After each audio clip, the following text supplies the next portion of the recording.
Começa agora mais uma edição do programa TV OAB. Veja os destaques. CAAP realiza entrega de brinquedos a crianças carentes. Saiba como funciona quem tem direito e quem autoriza o indulto de Natal. E mais, advogado Lúcio Tadeu fala sobre ações da OAB Piauí para o sistema penitenciário.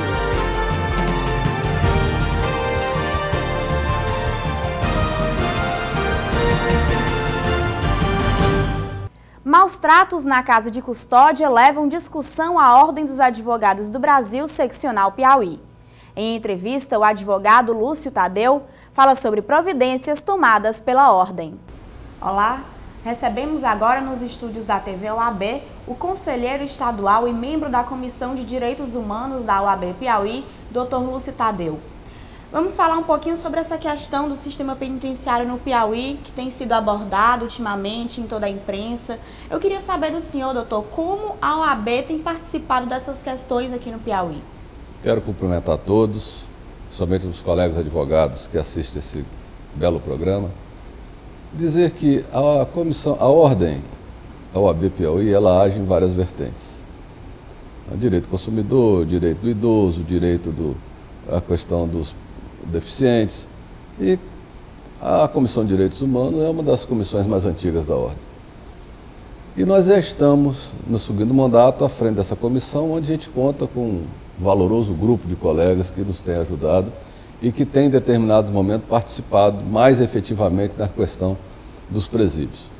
Mas a comissão não atua só na questão de presídios, mas é uma área que tem tido muito problema, tem tido várias ocorrências nesses últimos meses, inclusive com morte de detentos.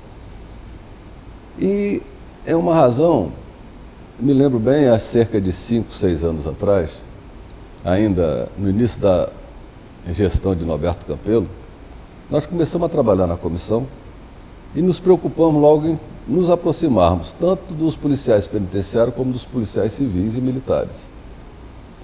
A primeira grande ocorrência foi, eu me lembro muito bem, no 4º Distrito, ali no Parque Piauí, onde fomos chamados por agentes de polícia e delegados para testemunharmos aquelas condições insalubres daquele distrito, onde havia uma superlotação, não havia água, sanitário, os presos defecavam em sacolas plásticas, colocavam no corredor e os próprios agentes jogavam para o lado de fora da delegacia. Me lembro bem que tinha um pé de goiaba lá, que tinha inúmeros sacolas plásticas com fezes de detentos. E começamos a fazer um trabalho e discutir o problema prisional no estado do Piauí.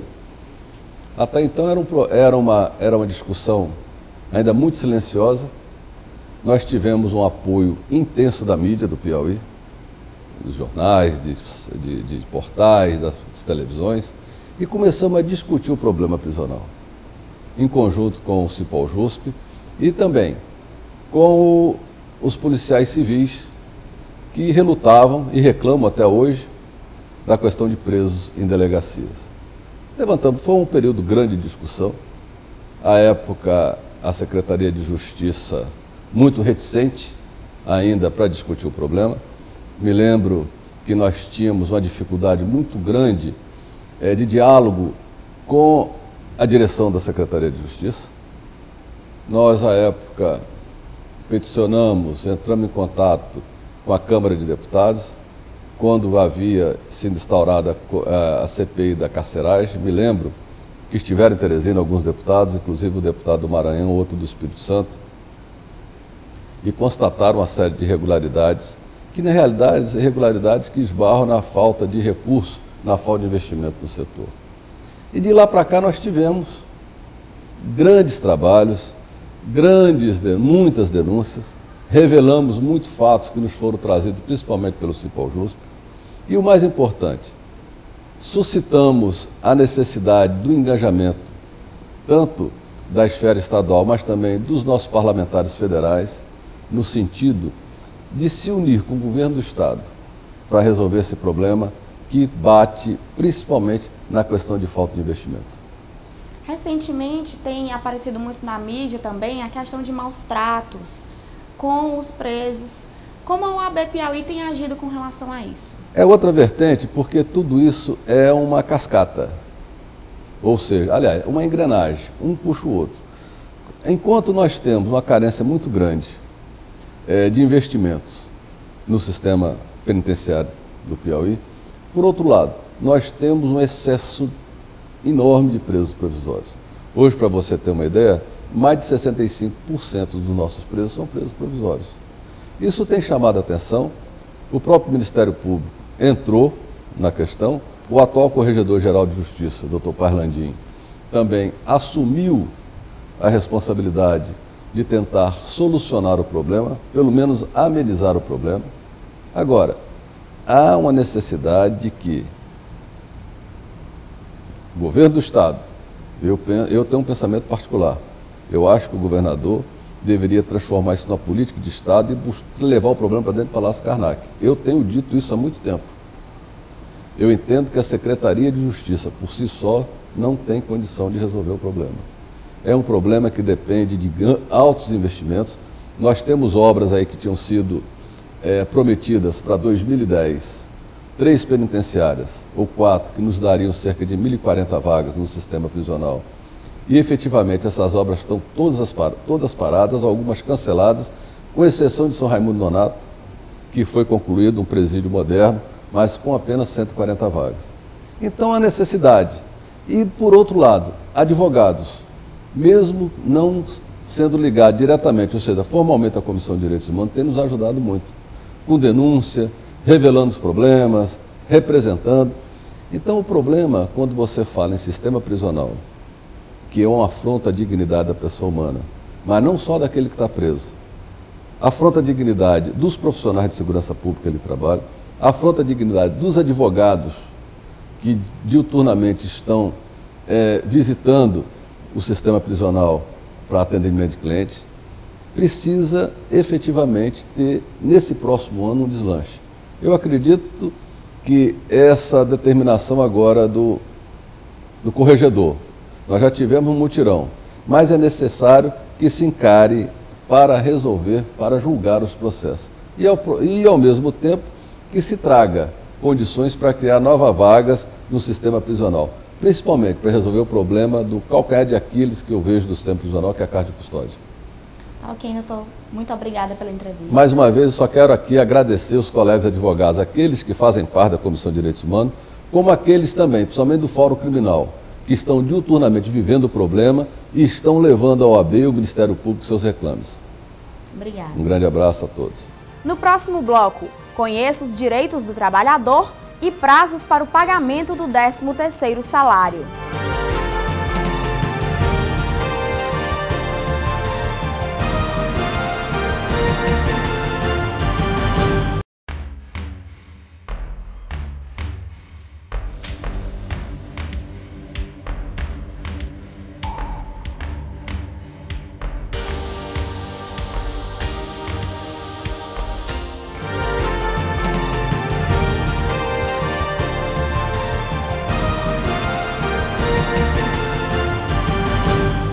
A legislação brasileira estabelece que o 13º salário deve ser quitado em 2 parcelas.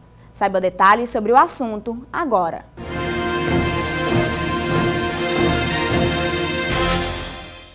A legislação brasileira estabelece que o 13º salário deve ser quitado em 2 parcelas.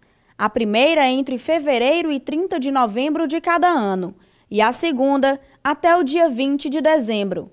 O advogado Augusto Carvalho esclarece regras sobre o tema. Muito bem, esse é um tema muito debatido agora no final do ano. O 13º ele tem uma denominação também de gratificação natalina. É realmente um 13º salário para o trabalhador. O trabalhador que tem direito a esse 13º são os trabalhadores domésticos, os trabalhadores avulsos, urbanos e rurais. São trabalhadores que efetivamente passam a conquistar esse direito. O advogado explica ainda como o trabalhador deve proceder quando desejar pedir o adiantamento da parcela. Mas pode o trabalhador requerer antecipadamente, conjuntamente com suas férias, a antecipação dessa primeira parcela, mas para isso ele precisa fazer por escrito ao empregador no mês de janeiro. Fora desta data, cabe a faculdade ao empregador conceder ou não essa antecipação. O exetista dos Correios, Luciano Santiago, revelou que onde trabalha o pagamento é feito em 2 parcelas. Luciano já sabe o que fazer com o dinheiro. Eu estou procurando guardar o máximo, pagar algumas dívidas e guardar o restante para aproveitar algumas promoções após as festas de fim de ano. Recebeu o valor inteiro ou recebeu só uma parcela? Então quer dizer que a empresa pagou direitinho? Pagou direitinho, sempre paga direitinho. Recebi uma parcela porque geralmente quando a gente sai de férias a gente recebe uma porcentagem. A bancária Cleudilene Mendes afirmou que também recebe o 13º em 2 parcelas e que a primeira já foi recebida e usada. Uma parcela já. E a senhora já sabe o que vai fazer com o dinheiro? Já até gastei, já viajei, comprei presente para a família.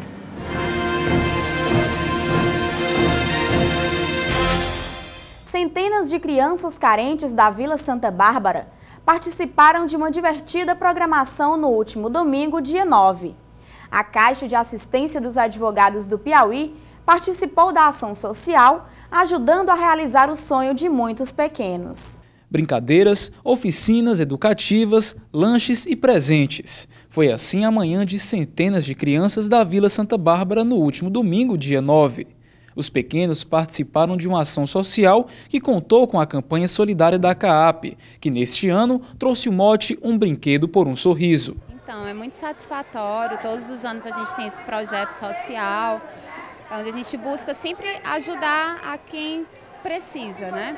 Esse ano a gente está fazendo um trabalho com essas crianças, tentando trazer um pouco de alegria, um pouco de atividade para essas crianças carentes aqui da Vila Santa Bárbara. Queria também aproveitar e agradecer a todas as pessoas que doaram os brinquedos.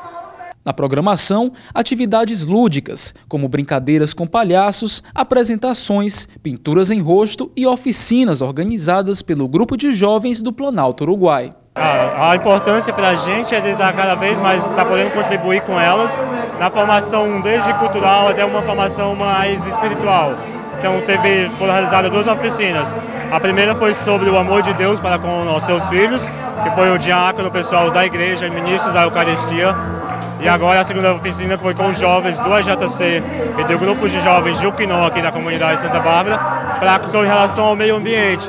Não poluir o meio ambiente, que forma que pode estar contribuindo desde criança para já ter uma noção de relação ao meio ambiente, como que pode estar ajudando desde pequeno já. Além disso, os pequenos também participaram de oficinas sobre reciclagem e coleta seletiva. E, pelo visto, eles aprenderam bastante. Eu aprendi que não pode jogar papel no chão, tem que jogar no lixo de papel.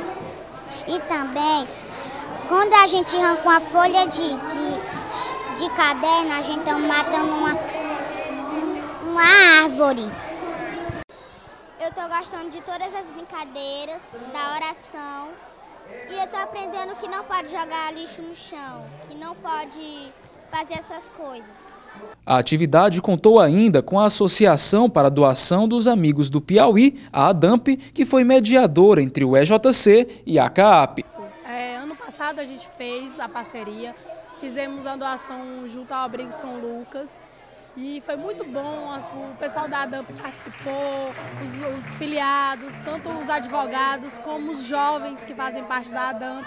Então esse ano eles procuraram novamente para que a gente pudesse fazer essa ponte e pudesse ajudar nessa parceria. E aí hoje a gente está aqui, ano passado a gente trabalhou com os idosos e esse ano a gente está trabalhando com as crianças dentro da própria comunidade. Então está muito certo. Espero que continue. Criado em 2008, o indulto natalino compreende na liberação antecipada do réu da prisão, tendo ele cumprido alguns requisitos exigidos por lei para conseguir o benefício. Confira detalhes na matéria. Dezenas de presos já condenados aguardam a definição sobre o indulto de Natal para o final do ano no Piauí. Entretanto, no momento é impossível saber quem será beneficiado, pois essa avaliação só poderá ser feita após a publicação do decreto. O juiz da 2ª Vara Criminal, José Vidal de Freitas Filho, explica como se processa o indulto e quem pode ser beneficiado. Bem, o indulto natalino é a prática já do no Brasil, é de muitos anos, o qual significa apenas que no final do ano, depois de ter sido feito um estudo pelo Ministério da Justiça, a Presidência da República baixa um decreto concedendo direitos aos apenados que tenham preenchido certos requisitos. Normalmente, os requisitos básicos são o tempo de cumprimento de pena e o bom comportamento carcerário, sendo também observado muitas vezes a questão da idade do apenado, também a questão de ele ter alguma doença ou não. E aí baixa o decreto e aí os juízes das varas de execução penal, após a publicação do decreto, passam a examinar quais dos apenados podem ter direito a algum dos benefícios estabelecidos no decreto, tipo indulto, tipo comutação da pena. A advogada Socorro Barros, membro da Comissão de Direitos Humanos da OAB Piauí, explica como funciona o indulto e quais os pré-requisitos os detentos devem cumprir para conseguir o benefício. Existem alguns requisitos para a concessão dessa liberdade. Nesse Natal, agora, por exemplo, por essa ocasião desse indulto desse ano, os presos que alcancem uma pena de até 8 anos e que não tenha sido cometido crimes, são os presos condenados, que não tenham cometido crimes com violência ou grave ameaça. Né? Crimes hediondos, no caso de tortura, tráfico de droga, também não abrangem esse indulto. Esse ano foi até 8 anos, ou então preso de 8 a 12 anos, né? Desde que tenha cumprido um terço dessa pena. Já a comutação de pena consiste no perdão da parte do saldo da pena a cumprir. A regra aplica-se aos presos que, de acordo com o decreto presidencial, não conseguiram o indulto, mas que no dia 25 de dezembro já tenham cumprido parte da pena. O programa TV OAB fica por aqui. Lembrando que para participar é só enviar sugestões para o e-mail tvoabpi@gmail.com ou acessar as redes sociais pelo Twitter, @OABpi, ou no Facebook, OAB Piauí. O nosso programa vai ao ar todas as quintas-feiras, com reprise às sextas-feiras.